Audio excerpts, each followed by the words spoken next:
Alright, hey guys, today I'm going to be giving you my impressions for my most anticipated game this year that is finally in my hands, and that is The Elder Scrolls V Skyrim. I'm sure you guys know I've been anticipating this game like no other. It's the sequel to one of my favorite games of all time, which I played on the Xbox 360, and that's The Elder Scrolls IV Oblivion, which I'm sure many of you have heard of.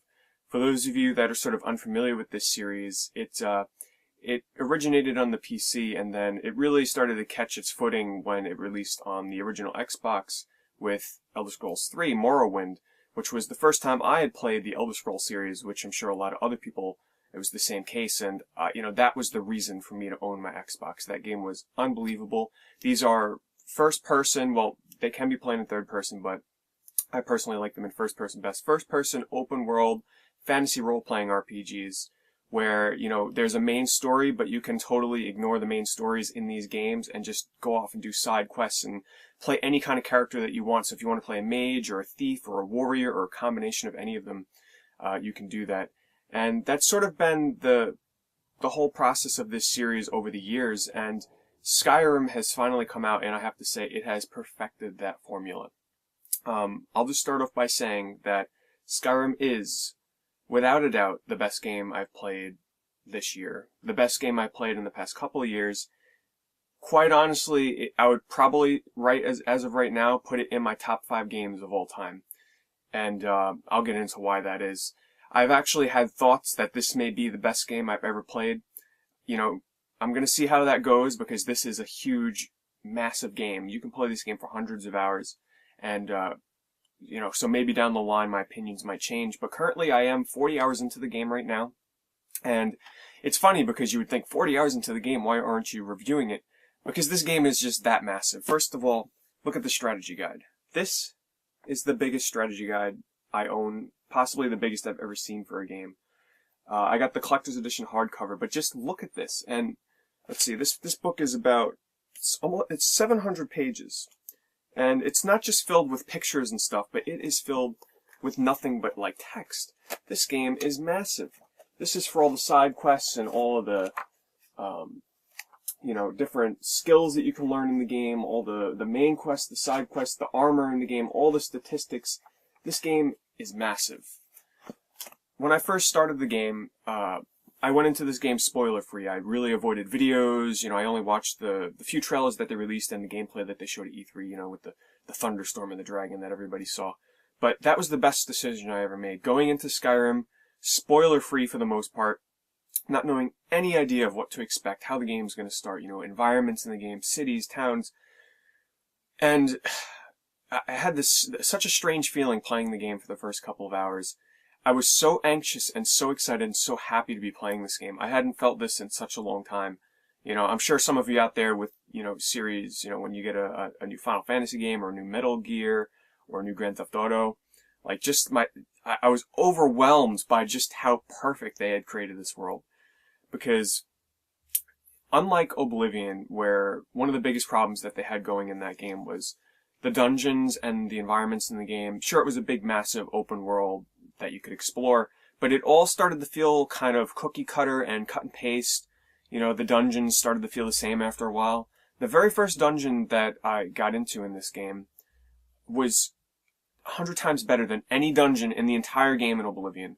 The way it was crafted, the way that the traps were laid out, where the enemies were placed, just the environment with beautiful waterfalls and caves and dripping water that you can, hear as you pass by, and crumbling rocks. I mean, just the layout of the dungeon, every little detail was done to perfection. And I'm like, wow, I guess because that was the first dungeon, they really had to make an impression. But as time went on and I started to explore the world some more, every single dungeon that I've been into in this game has been so much different from the past one. It feels like, they had, I'm not sure how big the team is at Bethesda that worked on this game, but to me it feels like they had, say, a couple of people work on the design of one dungeon, and then a few other team members work on the design of another dungeon, and work on each dungeon, that team of members work on that dungeon for months at a time to perfect it. That's what it feels like to me. The environment itself is beautiful. The map in this game is massive. As you're constantly walking around the world map, you're always discovering new locations. There's always a dungeon off, in the distance that you can go explore, and it's totally optional, which gets me to my next main point. I might be 40 hours into this game, but I have barely scratched the surface on anything that, you can accomplish in this game. The main story, I've barely even started it. For those of you that, I'm going to make this impressions video as spoiler-free as I can, and this isn't really a spoiler, but for those of you that have played it, I just got done talking to the Greybeards for the first time. I've been doing side quests. I joined the Thieves Guild, so I've been doing some Thieves Guild quest lines. I've just been doing random quests as I make my way from city to city. And I'm 40 hours into this game, and I still haven't touched 4 of the main cities in this game. And I think there's something like 7 or 9. I think there's 9 main cities in the game. I could be wrong. I think it's 8 or 9. But I haven't even... And these are massive cities with shops and residential buildings and characters all over giving you side quests. I still have not even been to 3 of them. So I can tell you guys, this is at least going to be at least a 100-hour investment for me. I can see myself playing this game for a couple 100 hours if it really keeps my interest that long. But getting back to the main story portion, you can totally ignore the main story in Skyrim, and that's how it kind of was in Oblivion as well. But you can do the same thing in Skyrim. You can ignore the main story. You can go do whatever you want in this game. And speaking of customization and being able to do whatever the heck you want, you can also build whatever kind of character you want. And it's so much better than it was in the past games, just comparing it to Oblivion. For example, at the start of Oblivion, when you create your character, they're kind of making you predict right from the start what kind of character you want to be. Do you want to be a thief? Well, you better pick, your major skills to be lockpicking, stealing, stealth. Do you want to be a mage? You better pick those mage skills from the start of the game, or else if you change your mind later on, there's really nothing you can do. What Skyrim does to alleviate that problem is, dependent upon how you play the game, is how you'll level up and what you'll become. Sounds simple, but it actually is very intuitive. It really works, and how it works is, there's no stat picking at the beginning of the game. Essentially, you pick your race, and that will give you certain stat bonuses in certain areas. But you can pick a character with high stealth bonuses and then totally turn that character into a mage. It doesn't really matter. But let's say that, like for example, I wanted to become a battle mage. So just by using one-handed weapons and by using spells in my other hand, and by powering up, just using my magic and using my one-handed weapon, I leveled those skills up. And by using these skills, there's no experience per se in Skyrim. Using skills levels up those skills, and then as those skills level up, it levels up your main character, which in turn lets you level up your health, your magic, or your stamina. Very simple. And you also get a perk, so very similar to Fallout 3 and Fallout New Vegas. You get a perk which you can spend on your character, which say, I want to improve, my magic casting to be more powerful. Let's say that I want to be able to craft more powerful armor. Let's say that I want to have a chance to behead an enemy when I kill them. Let's say I want to, have a longer range to cast some of my trap spells. All different kinds of perks that you can even further customize your character. But just as an example, let's say you start off playing the game as a mage, and you're doing nothing but spells, and you decide, 5-10 hours into the game it's not really for you.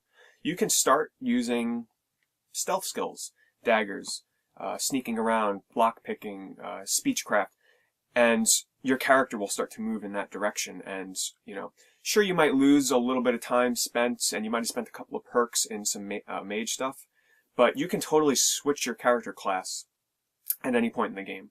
For example, I wanted to try out thievery and stuff, so I equipped some light armor and some bows and snuck around, and after an hour or two I decided it wasn't for me.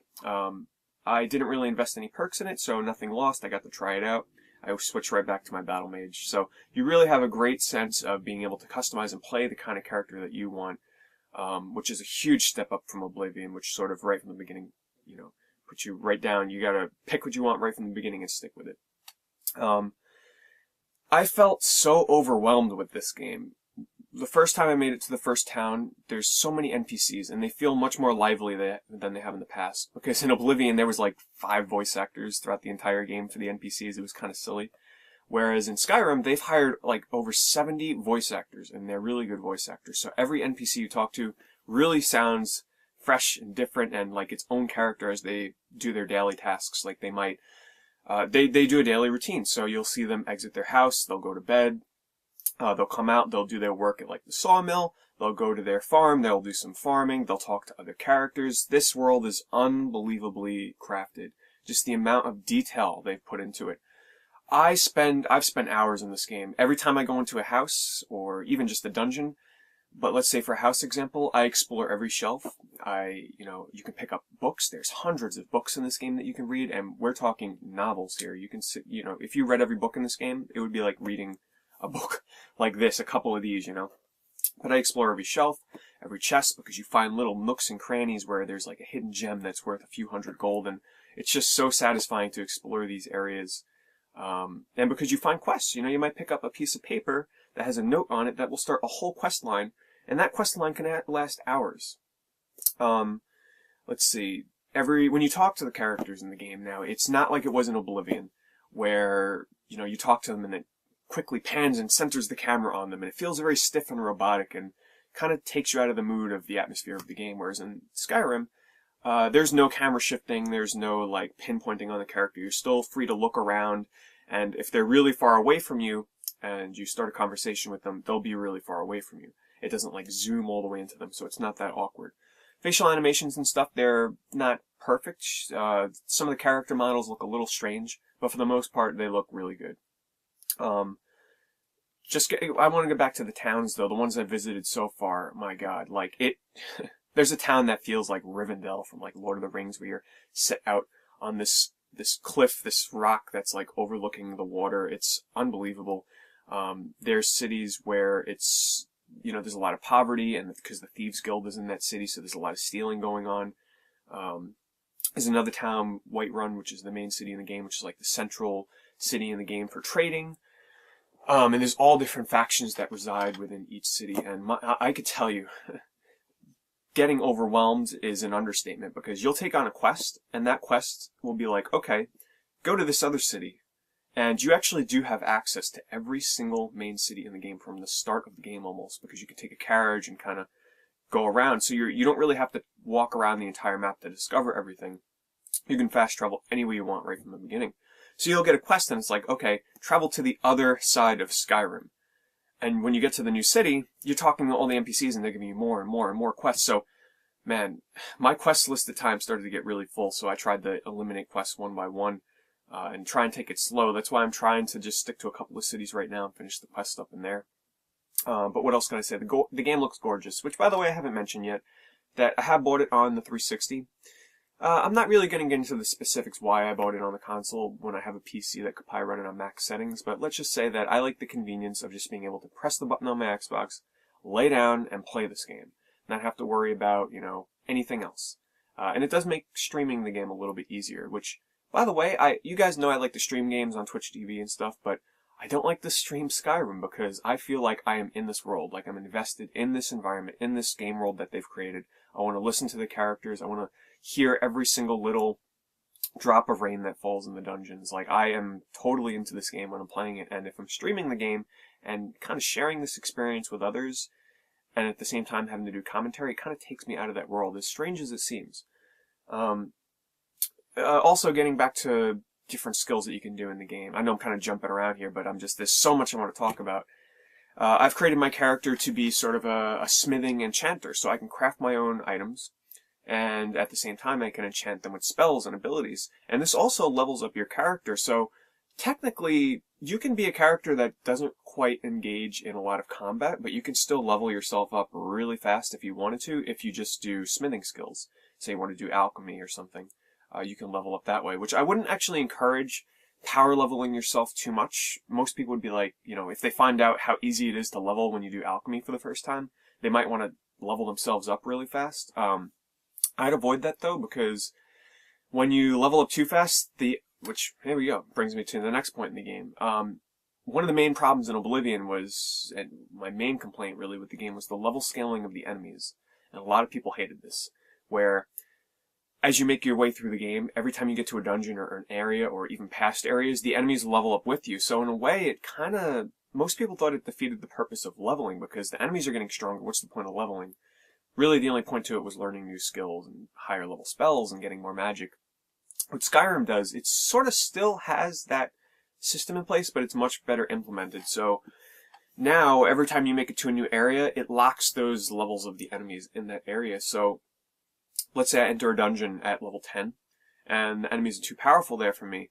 If I leave that dungeon and come back 10 levels later when I'm level 20, those enemies are going to be locked to that level that they were locked to when I entered at level 10. So I'll be able to breeze through there and destroy them. But the benefit to this is if I do enter an area where there's some tough enemies, but tough enough so I can still defeat them, as I level up through that dungeon, they don't grow in level. So I will get more powerful and be able to essentially defeat them a little bit easier if I'm in this area for long enough. What else? You know, just the production of this game, the music is incredible.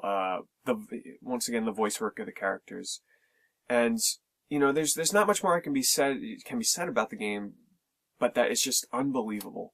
If you played Oblivion and you didn't like it, give Skyrim a try, because they've really fixed everything that was wrong with Oblivion and fixed it in Skyrim.